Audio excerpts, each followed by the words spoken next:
Welcome to the medieval Convento di San Giacomo in the heart of Italy.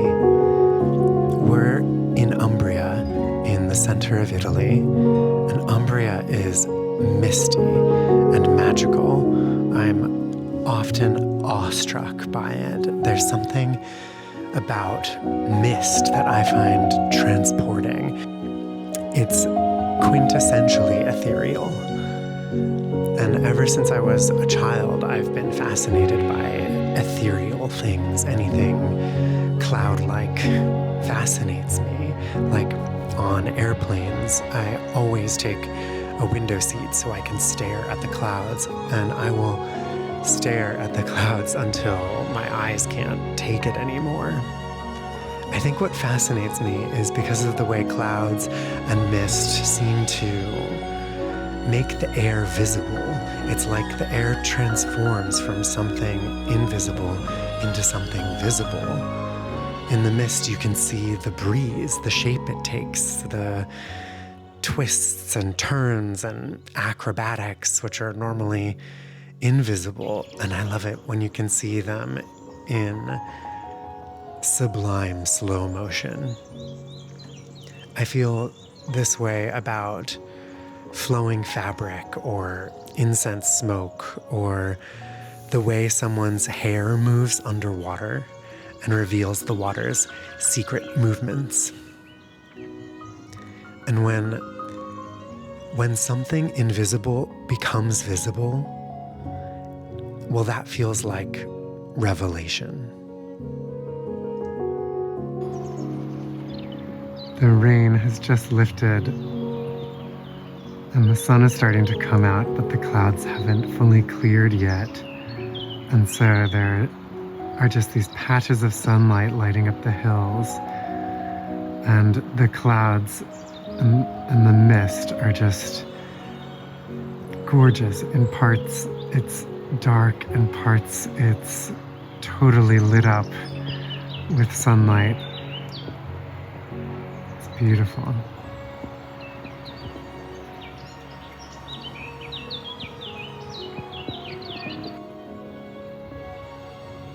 You can see the mist forming off of the grass here in the olive grove. It just lifts right up from the ground. It's amazing to kind of see up close. It's such a subtle thing, the way it forms like that. But then, I shoot a video of the mist across the valley, and it's so spectacular. It's amazing to see the simplicity of how it just takes shape right before my eyes.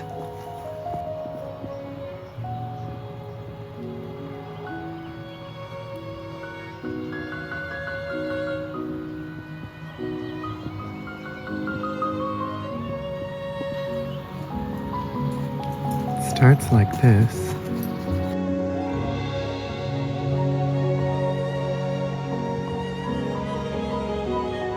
And then when it lifts up, it looks like that.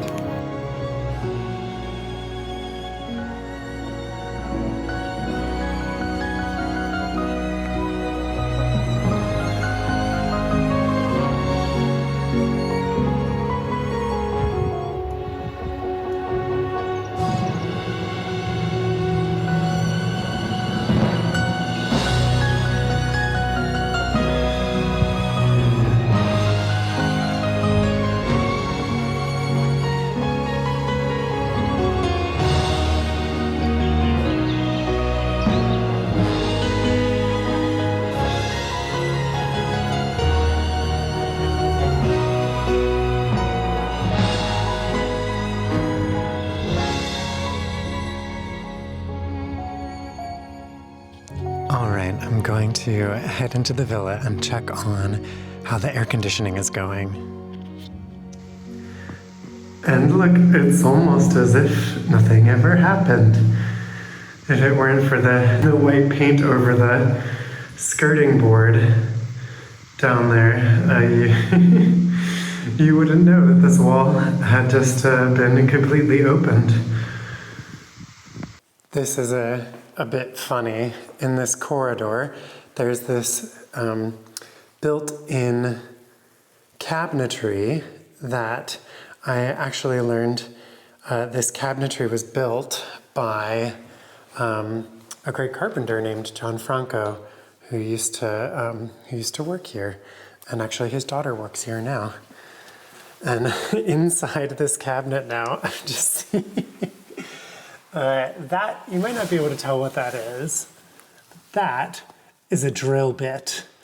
The tubes for the air conditioning are going to wind up being hidden inside this cabinetry. And in here, there's they've gone home for the day, and there's just a drill sticking out of the wall. And the other side of that drill bit is what you can see inside the cabinet here. So that's exciting. That hole is in progress. Wow, they moved fast today. I did not expect that they were going to get in here too, but they've already mounted this unit in the corner over there. They still have to put the cover on it, and actually I don't think it's hooked up. It's just mounted. But yeah, let's see. There's a hole down here. Yeah, so it's not actually hooked up yet. That's very exciting. Someday this room will be my favorite room, if it isn't already. And I love it because it has windows on 2 different walls, which actually very few rooms here have that feature. I love it because on a clear day you can see all the way to Perugia from this window.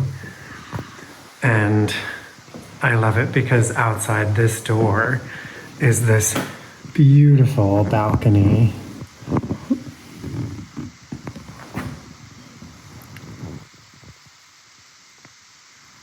In this room,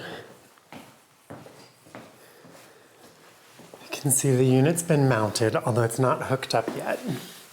But here is the hole that they've drilled, through the wall into the utility corridor. And this is something that's really interesting about this building is I'll show you the utility corridor, because it's making this project a lot easier. Here's another one. So you see they've been able to drill a hole where all the tubes can pass through, and I'll show you to where that hole goes to. In newer houses, the walls are hollow, and so you can put various building systems in them. You can put pipes and electrical wires and your plumbing and your heating and cooling, your insulation, ventilation. You can kind of hide it all in the walls. But in these old buildings that are built out of stone, these walls are 3 feet thick, actually maybe even twice that much in some places, very thick stone walls. And that was how they insulated, and it was also how they protected themselves. But that is very different.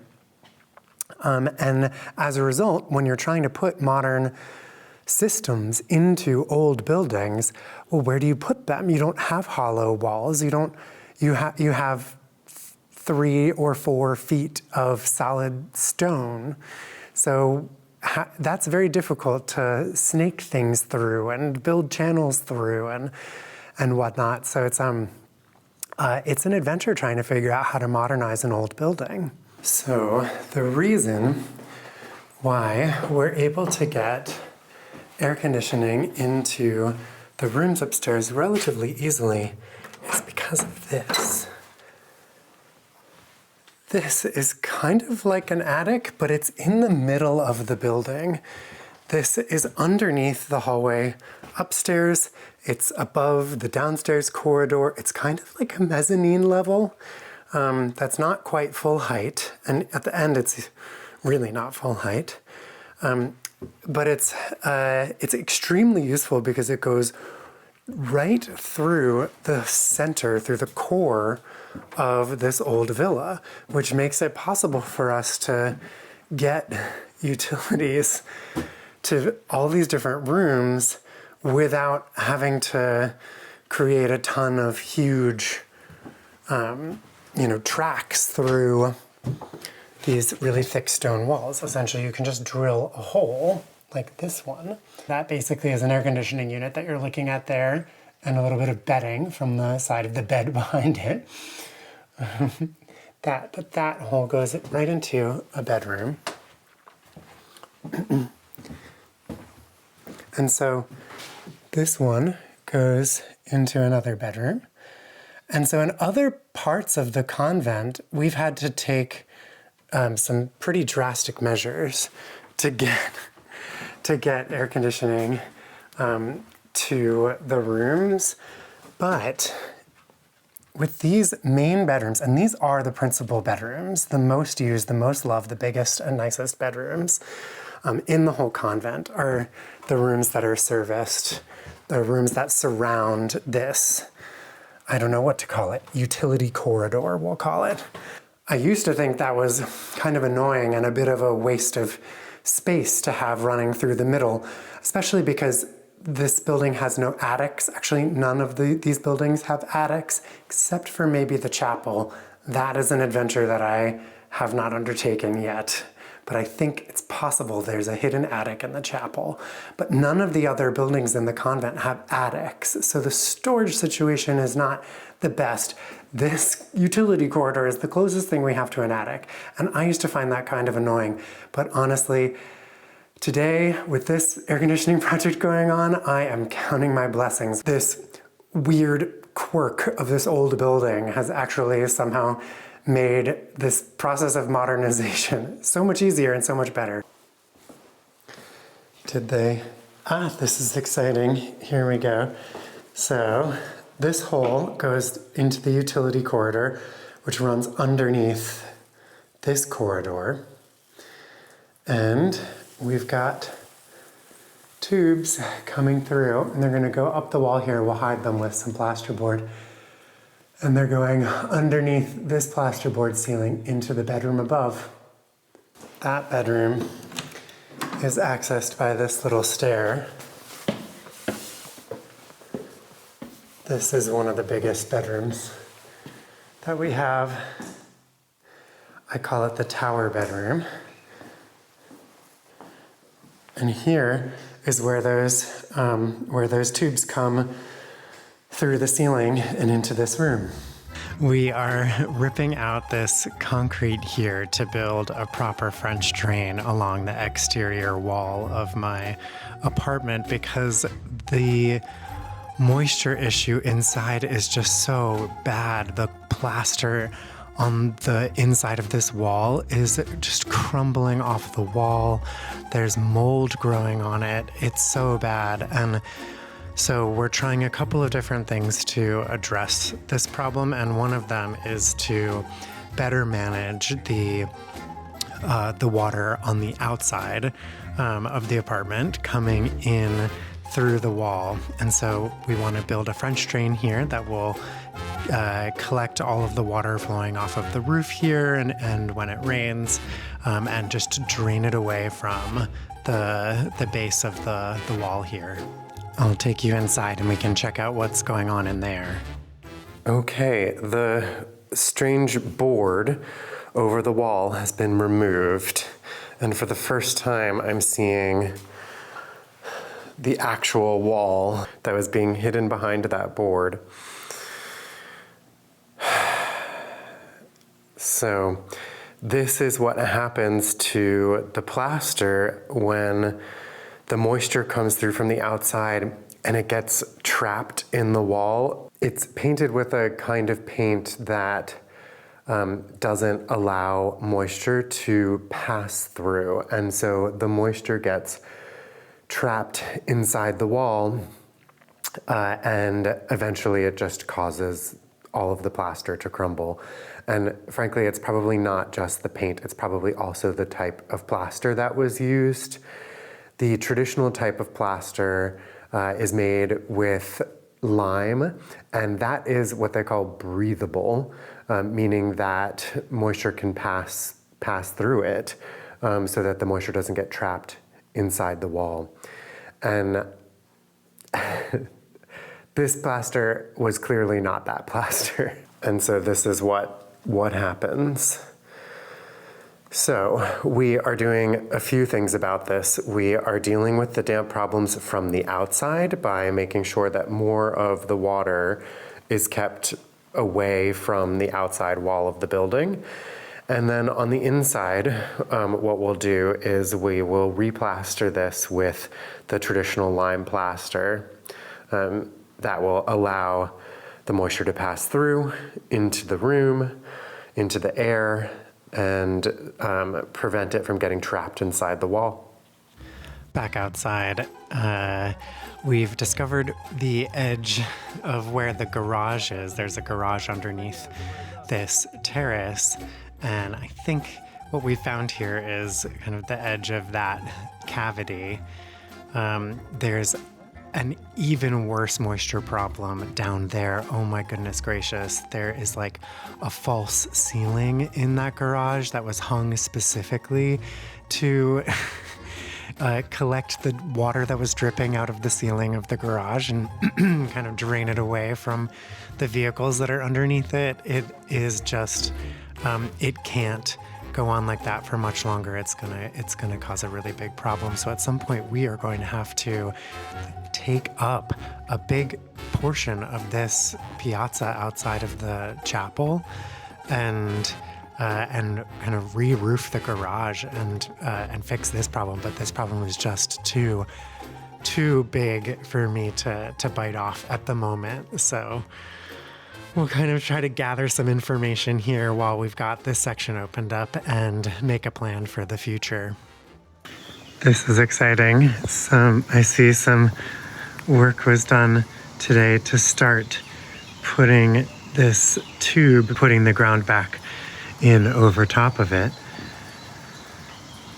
This copper pipe going up the wall, it looks like a downspout, but it's actually concealing air conditioning tubing.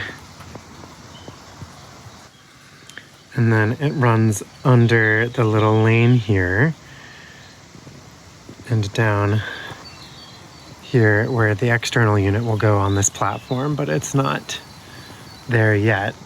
But very exciting to think that this destruction will be put back into order soon. That's really nice.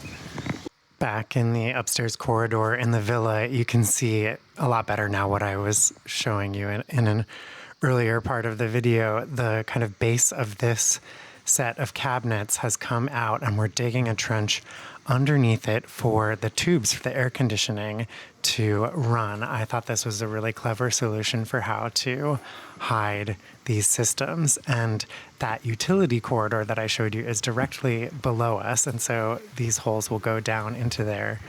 I hear somebody down there. My name is Eduardo. What is this that you put in? Okay, so here we have the outdoor unit. Look, right there. This one goes to the outdoor unit, okay? Mm-hmm. This one are the indoor units, okay? Mm-hmm. So if you follow them, this one goes here, and right there. So this is called branch, okay? So these ones are from the indoor unit, and this ones goes on the outdoor unit. I have come down to the terrace where the pool will go. Guido and Gabriele are here taking laser measurements. In a previous episode, I talked about how the pool terrace is not level. So we have a challenge to decide what we want the exact elevation of the pool to be and how to regrade the terrace around it. So basically he's projecting like a level, a virtual level at 1 meter on top of the wall there. And then the instrument will tell him, you know, when we level it, will tell us the difference on the measuring scale. So here we were 2 centimeters above the stone of the wall. And now he's going to measure it from there, and then we'll know how far up from the wall we are on any point here. So we have a new visualization of the pool. Gabriele came today with lasers to set out this yellow string, which shows where the top of the concrete basin will be. And this is really useful because actually this terrace is not level. This walkway over here behind the chairs is higher up than this wall over here. And so the terrace is going to have to slope slightly. And so this is really helpful for me to be able to see, okay, what really is the slope going to look like? Here I can see, so it'll be a really slight incline from the pool up to the walkway on the left. That's really not so bad at all. When you're sitting on the lounge chairs, you won't even notice that. That's great. Over on this side, it looks really high right now, but we'll be bringing the height of the terrace up here. And gosh, it's really hard to see with this chair in the way. So I'm comparing the height of the yellow string to the height of the stone wall on the right. And you can see there'll be a little bit more of a slope from the pool down to this wall, but still it's really slight. I'm so pleased. I was pretty concerned actually that the slope was going to have to be so extreme that it would make sitting on furniture or walking across this terrace kind of uncomfortable. But I think we've found a really good solution here. This is going to work. It's going to be really nice. Yeah, you can see on this end of the pool, the slope will be even less. It'll be almost flat. That's great. It just looks like a kind of muddy mess at the moment, but I can envision what this is going to look like. This is going to be a truly beautiful pool. The external unit for the villa is in. This unit, gosh, it's huge. This will serve not the entire villa, but quite a bit of it. And they've taken down the scaffolding, and the new copper pipe is what's hiding the tube, so it looks kind of like a downspout. Actually, that's really great. And then it goes under the little road here and comes out here to this unit. It is such a challenge to figure out the technical elements of how to add this modern amenity to these ancient buildings, and the team here have been so creative, but it's perhaps even more challenging to figure out how to integrate these systems aesthetically. I don't want to solve the problem of climate control by creating the problem of ugliness, especially in a place of such old and mysterious beauty. I think when the whole project is finished, I think I'll do a video just about the design decisions regarding how to balance beauty and function. So please let me know if that's a video that you'd like to see. I wonder if this means that the air conditioning installation has begun on my apartment. Let's find out. Yes, the old fan coil unit has been dismantled. That's what was outside. And there's the cover for it. Oh God, I can't believe this is my apartment. Seeing my apartment in this state is tough. I have temporarily relocated while the work is going on, and I am just longing for the time when I will finally feel at home here. At the moment, I feel like my life is like the mist wafting about in the breeze, and I can see the beauty in that. There is so much possibility, and I love the mist because I think of it as a revelation, and I wonder what invisible things will become visible through the work that I do here. I hope that you will continue to join me and find out as we go on this journey here in misty, mystical Italy. Please like this video and leave a comment. That really helps YouTube to know to recommend these videos to more people. And if you'd like to be notified the next time I release a video, click the subscribe button and then click the little bell.